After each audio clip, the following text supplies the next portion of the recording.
Cancel ಆಯಿತು sir. ಅದಾದ್ಮೇಲೆ SCP ಜಾರಿ ಯಾವಾಗ ಆಗುತ್ತೆ? ಇದನ್ನು ಮೊನ್ನೆ ಹೈಯರ್ ಎಜುಕೇಷನ್ ಅವರು ಕ್ಯಾಬಿನೆಟಲ್ಲಿ ಮಂಡನೆ ಮಾಡಿದರು. ತೋರೊಟ್ ಅವರು ಕೂಡ ಬಂದರು. ತೋರೊಟ್ ಅವರು ಕ್ಯಾಬಿನೆಟಿಗೆ ಬಂದು ಎಲ್ಲ ಸುಮಾರು 2-2.5 ತಾಸು ನಾವು ಚರ್ಚೆಯನ್ನು ಮಾಡಿದ್ವಿ ಹೈಯರ್ ಎಜುಕೇಷನ್ದು. ಅದನ್ನು ಈಗ ಕ್ಯಾಬಿನೆಟ್ ಸಬ್ ಕಮಿಟಿ ಮಾಡಿದ್ದಾರೆ. ಸಬ್ ಕಮಿಟಿಗೆ ಹೋಗಿದೆ. ಈಗ ನೆಕ್ಸ್ಟ್ ನಂದು ಅವ್ರದ್ದು ಜಾಸ್ತಿ ಇದೆ, ನಂದು ಇಲಾಖೆದು ಭಾಳ ಕಮ್ಮಿ. ಸೊ ನಂದು ಈಗ ನೆಕ್ಸ್ಟು ಕ್ಯಾಬಿನೆಟಿಗೆ ಕಳಿಸ್ಕೊಡ್ತೀವಿ. ರಿಸಲ್ಟು ಮತ್ತು ಸ್ಕೂಲ್ ಓಪನಿಂಗ್ ಎಲ್ಲ ಆಗಲಿ ಅಂತ. ಸೊ ಜೂನ್ ಮಧ್ಯ ನಾನು ಇದನ್ನು ಕ್ಯಾಬಿನೆಟಿಗೆ ಮಂಡನೆ ಮಾಡ್ತೀವಿ. ಕ್ಯಾಬಿನೆಟ್ ಸಬ್ ಕಮಿಟಿಗೆ ಕಳಿಸ್ಕೊಡ್ತಾರೆ. ಆಮೇಲೆ ಅಲ್ಲಿ ಏನು ಫೈನಲ್ ರಿಪೋರ್ಟ್ ಬರುತ್ತೆ ಅದನ್ನು ತಗೋತಾರೆ.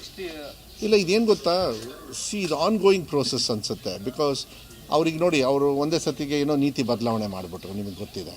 ಇನ್ಯಾರೋ ಇವತ್ತು ಕೋರ್ಟಿಗೆ ಹೋಗಿದ್ದಾರೆ, ನಾವು 3 ಲ್ಯಾಂಗ್ವೇಜ್ ಬೇಡ ಅಂತ. ಸೊ ಇದೆಲ್ಲ ಸಮಸ್ಯೆ ಇರೋದ್ರಿಂದ ಗೊಂದಲದಲ್ಲಿ ನೀಟನ್ನು ಗೊಂದಲ ಮಾಡಿ ಕೂತ್ಕೊಂಡಿದ್ದಾರೆ. ಇದೆಲ್ಲದೂ ಇರೋದ್ರಿಂದ ಸೊ ನಾನು ಕ್ಯಾಬಿನೆಟ್ ಸಬ್ ಕಮಿಟಿ ಏನು ಕೊಡ್ತದೆ ಅದರಿಂದ ಮಾಡೋಣ. ಅದು ಹಂತವಾಗಿ ಆಗ್ತದೆ. ಇಲ್ಲ, SCPನ ಎಲ್ಲ ಕ್ಯಾಬಿನೆಟ್ ಸಬ್ ಕಮಿಟಿಯಿಂದ ಓಕೆ ಆಗಬೇಕಲ್ಲ. ಓಕೆ ಆಗಿ ಮತ್ತೆ ಕ್ಯಾಬಿನೆಟಿಗೆ ಬರುತ್ತೆ, ಆಮೇಲೆ ಅಪ್ರೂವ್ ಮಾಡ್ತಾರೆ. ಈ ಕ್ಯಾಲೆಂಡ್ರಿಗೆ ಆಗೋದಿಲ್ಲ. ಈಗ ನಾಳೆ, ಯಾಕೆಂದರೆ ಜೂನ್ 1 ಈಗ ನಾವು ಮಾತಾಡ್ತಿದ್ದಂಗೆ ನಾಡಿದ್ದು ನಮ್ಮ PUC ಕಾಲೇಜ್ ಬೇರೆ ಓಪನ್ನು, ಅದಕ್ಕೆ ಬರೋದಿಲ್ಲ. ಮಧ್ಯಾಹ್ನ ಇಂಟ್ರೊಡ್ಯೂಸ್ ಮಾಡ್ಬೋದು, ಬಟ್ ಕಲಿಕೆಗೆ ಏನಾದ್ರು ಡಿಫ್ರೆನ್ಸ್ ಬಂದರೆ ಅವಾಗ ಮುಂದೆ ಹೋಗುತ್ತೆ ಅಂತ ಹೇಳಿರುತ್ತೆ. But there is a clash between them. ಕಲಿಕೆ ಎಲ್ಲ ಒಂದೇ. ಬೇಸಿಕಲಿ ಏನು ಗೊತ್ತಾ, ನಮ್ಮ ಜುಟ್ಟನ್ನ ಅವ್ರ ಕೈಯಲ್ಲಿ ಕೊಡಬಾರ್ದು. ಅವ್ರು ಏನೇನೋ ಐಡಿಯಾಲಜಿ ಎಲ್ಲ ಹಾಕ್ಬಿಡ್ತಾರೆ. ಅವ್ರು ಕೆಟ್ಟ ಬುದ್ಧಿ ಇದೆ ಅವರಿಗೆ, ಅದನ್ನು ಮಾಡೋದಕ್ಕೆ ಬಿಡೋದಿಲ್ಲ. ಅದಕ್ಕೆ ನಾನು ಪಠ್ಯಪುಸ್ತಕ ಪರಿಷ್ಕರಣೆ ಮಾಡಿದ್ದು ನಮ್ಮ 2023 ಪ್ರಣಾಳಿಕೆ, ಅದರದ್ದು ವೈಸ್ ಚೇರ್ಮನ್ ನಾನೇ, ಅಧ್ಯಕ್ಷರು ಯಾರು ಪರಮೇಶ್ವರು. ಈ ಗ್ಯಾರಂಟಿಗಳು ನೀವೇನು ನೋಡ್ತಾ ಇದ್ದೀರಲ್ಲ, ಅದೆಲ್ಲದೂ ಕೂಡ ನಾವೇ ಬರೆದಿರೋದು. ಇನ್ಕ್ಲೂಡಿಂಗ್ ನಾವು ಸಾಕಷ್ಟು ಬದಲಾವಣೆಯನ್ನು ತರ್ತಕ್ಕಂಥದ್ದು ಎಲ್ಲದೂ ಕೂಡ ಅಲ್ಲಾಗಿದೆ. ನಾನು ಅದಕ್ಕೆ ವೈಸ್ ಪ್ರೆಸಿಡೆಂಟ್ ಇರೋದನ್ನು, ಅದರೊಳಗೆ ಏನೇನಿದೆ ಅದನ್ನೆಲ್ಲದೂ ಕೂಡ ನಾವು ಮಾಡ್ತಕ್ಕಂಥ ಕೆಲಸವನ್ನು ನಾವು ಮಾಡ್ತೀವಿ. ಹಾಂ, ಹೇಳಿ. ಸರ್ಕಾರಿಯ ನೌಕರರು ಎಲ್ಲರೂ ಕೂಡ ಅವರ ಮಕ್ಕಳನ್ನ ಇಲ್ಲ, ನಮ್ಮ ದೇಶದೊಳಗೆ ಅದೇ ನಾನು ಹೇಳ್ತೇನೆ. ನಾವು ಮಾಡೋಕ್ಕಾಗಲ್ಲ, ಇಲ್ಲ ಕಾನೂನು ತರೋಕ್ಕಾಗಲ್ಲ. ಅದೇ ಪ್ರಾಬ್ಲಮ್ಮು. ಸುಪ್ರೀಂ ಕೋರ್ಟಲ್ಲಿ ಒಂದು ಪರ್ಟಿಕ್ಯುಲರ್ ಕೇಸ್ ಹೇಳ್ತೀವಿ.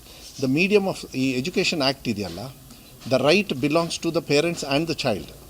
ಸೊ ಮಾಧ್ಯಮ ಇದೆಯಲ್ಲ, ನಾವು ಕನ್ನಡ ಮಾಧ್ಯಮ ಮಾಡಬೇಕು. ಈಗ ಬರ್ಗೂರವರು ಇಲ್ಲಾಂದರೆ ದೇವಿನವ್ರು ಕನ್ನಡ ಉಳಿಸ್ಬೇಕು ಅಂಥೇಳಿ. ನಾನು ಕನ್ನಡ ಮೀಡಿಯಮ್ ಮಾಡಿದ್ರೆ ನಿಮ್ಮ ಮಕ್ಕಳನ್ನ ನೀವು ಕಳಿಸ್ಲಿಲ್ಲ ಅಂದರೆ ನೀವು ಕಳಿಸಿ ಅಂತ ನಾನು ಕಡ್ಡಾಯ ಮಾಡೋಕ್ಕಾಗಲ್ಲ. ಸುಪ್ರೀಂ ಕೋರ್ಟಲ್ಲಿ ಒಂದು ಕೇಸ್ ಇದೆ, that medium is not under your control, you can't tell. So ಅವಾಗ ನಾನು ದ್ವಿಭಾಷಾ ಮಾಡಲೇಬೇಕಾ? ಹಾಂ, ಮಾಡಿದ್ದೀನಿ ಅಷ್ಟೇ. ಸೊ ನಾವು ಫೆಸಿಲಿಟಿ ಕೊಡಬೇಕು. ಸೊ ಸರ್ಕಾರಿ ಶಾಲೆಗಳಲ್ಲಿ ಸರ್ಕಾರಿ ಸಂಬಳ ತಗೊಳ್ತಕ್ಕಂಥ ಎಲ್ಲ ಅಧಿಕಾರಿಗಳು ನಿಮ್ಮ ಮಕ್ಕಳನ್ನಲ್ಲಿ ಸೇರಿಸಿ ಅಂತ ಮನವಿನ ಈಗಲೂ ಕೂಡ ನಿಮ್ಮ ಮಾಧ್ಯಮದ ಮೂಲಕ ಮಾಡ್ತೀನಿ. ಇದನ್ನು ನೀವು ಆಂದೋಲನ ಅಂತ ಹೇಳಿ ಮಾಡಿ ಕಡ್ಡಾಯ ಮಾಡೋದಕ್ಕೆ ಕಂಟ್ರೋಲು ನಮ್ಮ ದೇಶದಲ್ಲಿ ಇಲ್ಲ. ಆ ಥರ ಮಾಡೋದಕ್ಕೆ ಆಗೋದಿಲ್ಲ. ಬಟ್ ನಾನು ಹೇಳೋದೇನು ಗೊತ್ತಾ, ಬರೀ ಸರ್ಕಾರಿ ನೌಕರಿಗೆ ಯಾಕೆ ಹೇಳ್ತೀರಾ? ಸಾಮಾಜಿಕವಾಗಿ ಎಲ್ಲರೂ ಬರ್ತೀವಿ ನಾವು. ಈಗ ನನ್ನ ತಂದೆ ಓದಿದ್ದು ಸರ್ಕಾರಿ ಶಾಲೆ. ನಮ್ಮ ತಂದೆಯವರು ನನ್ನನ್ನು ಸೇರಿಸಿದ್ದು ಕಾನ್ವೆಂಟಲ್ಲೇ, ನಾನು ಇಲ್ಲ ಅಂತ ಹೇಳಲ್ಲ. ಬಟ್ ಸರ್ಕಾರಿ ಶಾಲೆನೂ ಮೇಲ್ದರ್ಜೆಗೆ ತೊಗೊಂಡು ಬಂದಾಗ ಈ ಕಡೆ ಮುಖ ಹಾಕ್ತಾರೆ. ನಾವು ಕೂಡ ಮಾಡಬೇಕಲ್ವ ರಿಸಲ್ಟ್ನಲ್ಲಿ ನಾವು ಭಾಳ. ಆಮೇಲೆ ಇನ್ನೊಂದು, ಪ್ರೈವೇಟ್ ಶಾಲೆಯಲ್ಲಿ ನಿಮಗೆ 80% 90% ಕಟ್ ಆಫು. ಸರ್ಕಾರಿ ಶಾಲೆಯಲ್ಲಿ ಸ್ಟಾರ್ಟ್ ಆಗೋದು ನಾವು 0ಇಂದ. ಯಾರೇ ಮಕ್ಕಳನ್ನ ಕಳಿಸಿ, ಯಾವುದೇ ಸಂದರ್ಭ ಕಳಿಸಿ, ಮಧ್ಯ ಕಳಿಸಿ, ನಾವು ಅವ್ರಿಗೆ ಪಾಠ ಹೇಳ್ಕೊಡ್ತೀವಿ. ಯಾಕೆಂದರೆ ಬೆಸ್ಟ್ ಟೀಚರ್ ಇರೋದು ಸರ್ಕಾರಿ ಶಾಲೆಯಲ್ಲೇ. ಆದರೆ ಅದು ತಿಳುವಳಿಕೆ ನಿಮ್ಮ ಮಾಧ್ಯಮದ ಮೂಲಕ ಎಲ್ಲರಿಗೂ ಹೇಳ್ಬೋದು ಅಷ್ಟೇ.